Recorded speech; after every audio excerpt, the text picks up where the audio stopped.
I want to get into the triangle section of Skinwalker Ranch, where they say is a possible wormhole or black hole or portal, or what do you think it is? I don't know.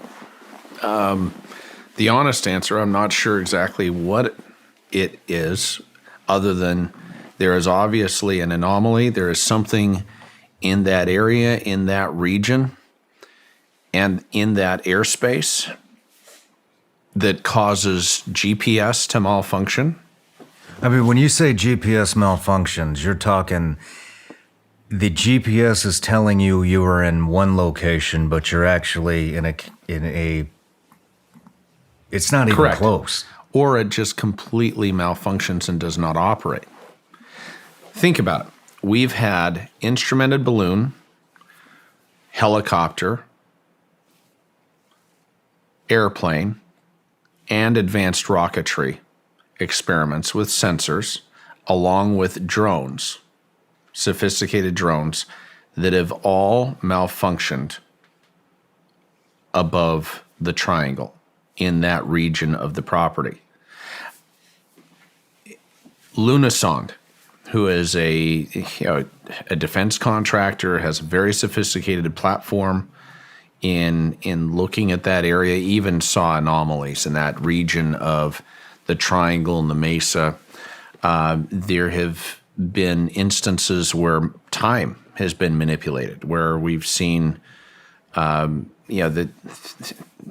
the time itself, there's been a shift What do you mean by a that? quarter a second, where the data ends up being altered or manipulated to a degree that is not easily explainable. I mean, it is baffling to all of the experts. Everyone who comes out to the property and sees what unfolds ends up scratching their heads. And to have the best LiDAR, photogrammetry, and other experts that continuously see these strange things occur somewhat simultaneous with UFO or UAP activity as well. I mean, we had a situation above the triangle where we were launching rockets, of course, one of numerous occasions, and a prominent UAP, unidentified aerial phenomena, ends up appearing, and then what happens within minutes following? The Black Hawk helicopter comes right over the mesa, descends over the property, and just hovers right over the south field.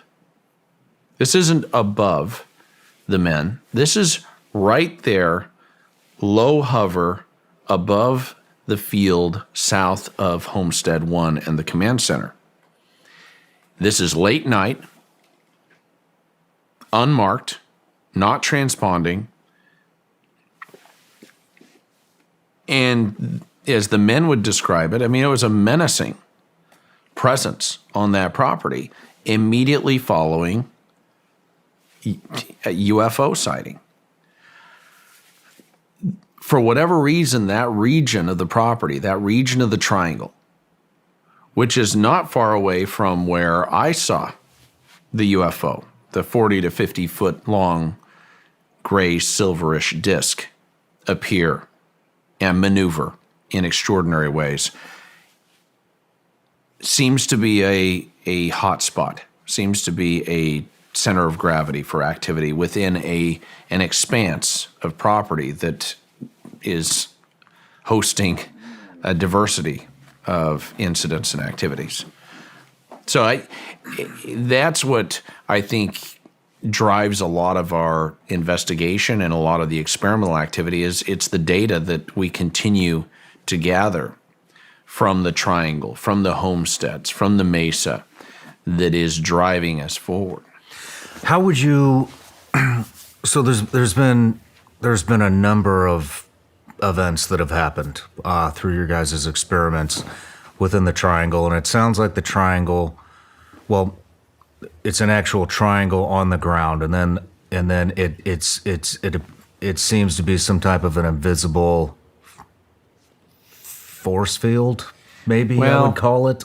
No, that region of the property, I mean, you see kind of this triangular formation, or really the triangular roadway system that kind of comes together at that point. But it does seem to be a focal point there along the Mesa Plateau, and it is a central point as you look at the ranch relative to the, where the command center and Homestead 1 is in relation to the homesteads out on the far west side of the property.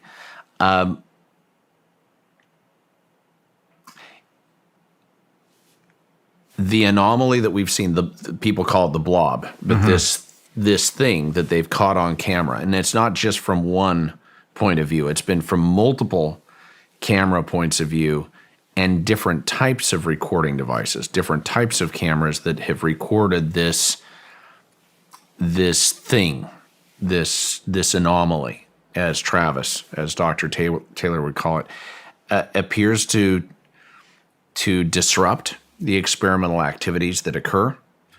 It deflects. We've seen rockets deflected. I mean, in that area, we launched balloons. I think you probably remember early in the docuseries effort, we had a professor from the University of Alabama at Huntsville that came out who is an expert, instrumented balloon experimentalist and operator. And we never recovered the primary balloon. The primary balloon they set up right above the triangle. It literally disappeared. And it disappeared right at the moment that it started registering elevated activity. When the meters started going off, all of a sudden it disappeared, and it has never been recovered.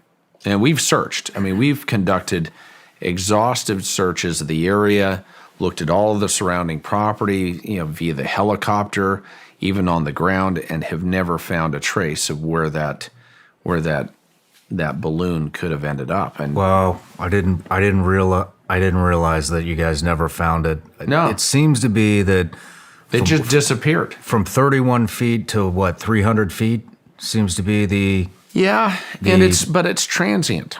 Okay. It's not constant. I mean, it comes and goes. There's something very unpredictable in some respects, but the fact that we've had even lasers bend, you probably remember when Yep. they were conducting the experiments and actually had a laser pointed up, and the laser was documented as bending, as essentially being deflected off a space. To this day, those who have looked at that footage, looked at that data, remain just baffled by what they've recorded. Even the UFO sightings that have occurred above the triangle in tandem with some of these experimental activities not only continue, but they've been prominent. I think it's not lost on anyone that the object that was seen coming out of the base of the mesa, that large orb or whatever, unidentified aerial phenomena that exited the mesa, was not far from that region. I mean, it all is essentially interconnected.